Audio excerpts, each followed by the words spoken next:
ნატოს წევრი ქვეყნები რუმინეთის ხელმძღვანელობით შავი ზღვის რეგიონში მასშტაბურ წვრთნებს ატარებენ. წვრთნები უკრაინის მოსაზღვრე რუმინეთში იმ დროს იმართება, როცა ევროპის ქვეყნები თავდაცვის ხარჯების გაზრდაზე გადადიან, რადგან დონალდ ტრამპის მმართველობის პირობებში ამერიკის შეერთებულ შტატებთან ურთიერთობები დაიძაბა. დონალდ ტრამპმა ვლადიმერ პუტინთან დაახლოების სურვილი არაერთხელ გამოხატა. იგი უკრაინაში ომის დასრულებას ცდილობს. წვრთნები, რომელსაც რუმინეთი მასპინძლობს 12 ქვეყნიდან, მათ შორის ამერიკის შეერთებული შტატებიდან დაახლოებით 2300-ის სამხედრო მოსამსახურე მონაწილეობს.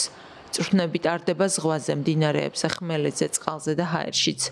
რუმინეთის საზღვაო ძალების თქმის სწავლების მიზანია ნატოს ქვეყნების გაძლიერება, რათა მომზადებული შეხვდნენ კოორდინირებულ საზღვაო და საჰაერო თავდასხმებს ან ჰიბრიდულ საფრთხეებს.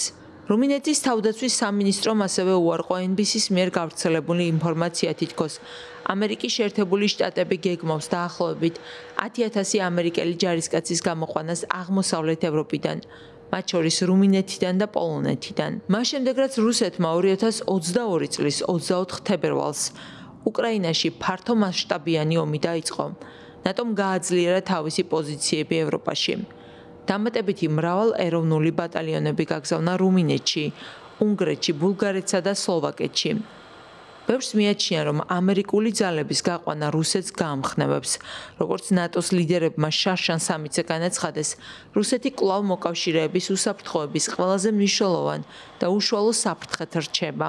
დონალდ ტრამპმა პრეზიდენტად არჩევის შემდეგ განაცხადა, რომ ნატოს წევრებმა თავდაცვის ხარჯებზე მთლიანი შიდა პროდუქტის მინიმუმ 5% უნდა დახარჯონ.